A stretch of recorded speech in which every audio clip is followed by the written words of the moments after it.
Hi, my name is Dr. John Heary, and today we're going to be talking about Alzheimer's disease and a dietary connection. So, in 2022, it was estimated that about 6.5 million Americans have Alzheimer's disease, which is a severe form of dementia.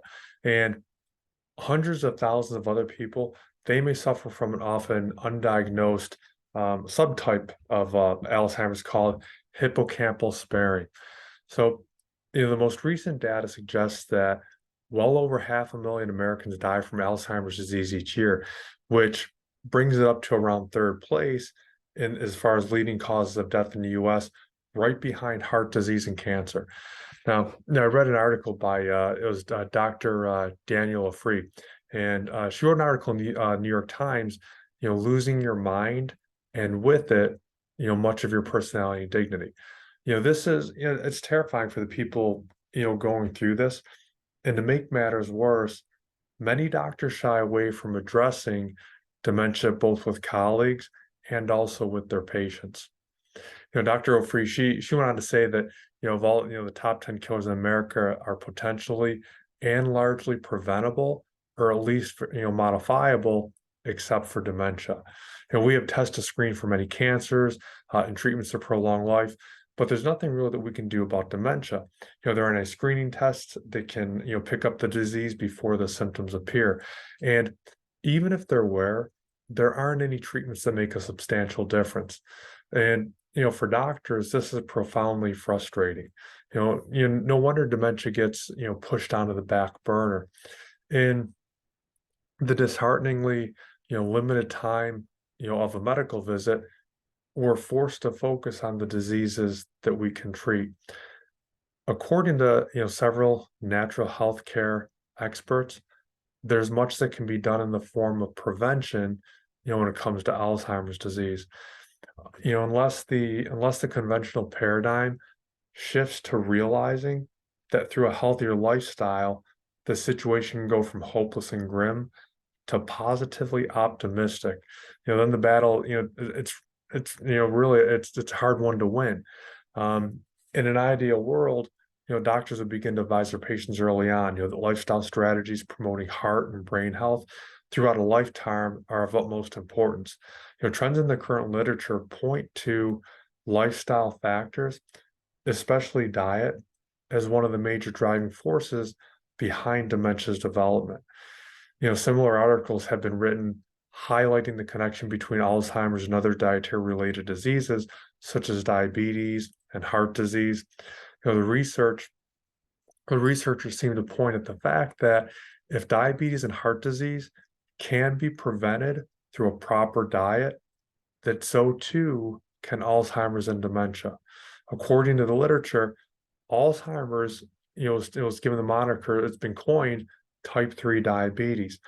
Back in 2005, when researchers discovered that the human brain produces insulin that is necessary for the survival of your brain cells. They found a toxic protein. It was named ADDL. This substance, what it does is it removes insulin receptors from the nerve cells, rendering these neurons insulin resistant. And as these ADDLs accumulate, your memory begins to fade. Recent research also points out that heart disease also increases your odds of developing Alzheimer's. And according to medicinenet.com, researchers found that artery stiffness, a condition called atherosclerosis, it's often associated with the buildup of beta amyloid plaque in the brain, which is a hallmark of Alzheimer's disease. And Timothy Hughes, he was the lead researcher. He said that, this is more than just another example of how heart health relates to brain health. It's a signal that the process of vascular aging may predispose the brain to increased amyloid plaque buildup. So what if anything can be done? According to Dr. Perlmutter, he's the author of New York Times bestseller Brain Brain, and he's one of the leading integrative medical neurologists in the U.S. Says that Alzheimer's is preventable through proper diet. He states that Alzheimer's is a preventable disease. I said it surprises me, at its core that, no one's talking about the fact that so many of these devastating neurological problems are in fact modifiable based upon lifestyle choices. What we've, crystallized it down to now, in essence, is that diets that are high in sugar and carbohydrates, and similarly, diets that are low in fat, are devastating to the brain. When you have a diet that has carbohydrates in it, you're paving the way for Alzheimer's disease. I want to be super clear about that. Dietary carbs lead to Alzheimer's disease. It's a pretty profound statement, but it's empowering nonetheless when we realize that we control our diet. We control our choices, whether to favor fat or carbohydrates. Dr. Perlmutter, he goes on to note that, Mayo Clinic research reveals that diets that are rich in carbs and associated with are associated with an 89% increased risk for dementia, while high-fat diets are associated with a 44% reduced risk. This combination of very little sugar and carbs, along with higher amounts of healthful fats, is an absolute key for addressing not only Alzheimer's, but diabetes and heart disease too. And of course, we have to look at the role of saturated fats, for healthy brain function. Our diet, our ancestors' diets, used, their diets they were very high in saturated fats and almost completely void of non-vegetable carbs. And today, we're not only eating a tremendous amount of carbs, but our carbs tend to be, they're refined, they're highly processed.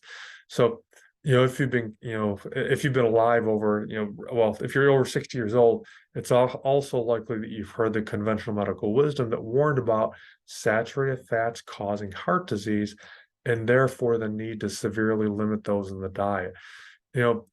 This key factor, along with the dramatic onslaught of pharmaceutical use targeting cholesterol reduction, have undoubtedly played a rather important role in the sharp rise in dementia and other neurological diseases and neurological disorders. Without fats, the brain simply it can't function optimally. All right, and to fully understand how to proceed, discussion of fats is necessary. When we're talking about fats, we want to make sure that we're avoiding the trans fats or the hydrogenated fats that are found in margarine. They're found in vegetable oils, various butter-like or butter-type spreads. Instead of those, you want to use, plenty of the good and the healthy fats in your diets, like avocados. You want to use butter, preferably from raw, grass-fed organic milk. You want to use organic pastured egg yolks, coconut and its oil, unheated organic nut oils, raw nuts, pecans, macadamians, also grass-fed meats or pasture-raised meats. In addition to the fat discussion, there's some other dietary approaches that we want to consider. How else can we prevent this disease? The avoidance of sugar and refined fructose, avoidance of gluten and casein. You want to optimize your gut flora. You want to increase consumption of all healthy fats, including your animal-based omega-3 oils. You want to reduce your overall calorie consumption.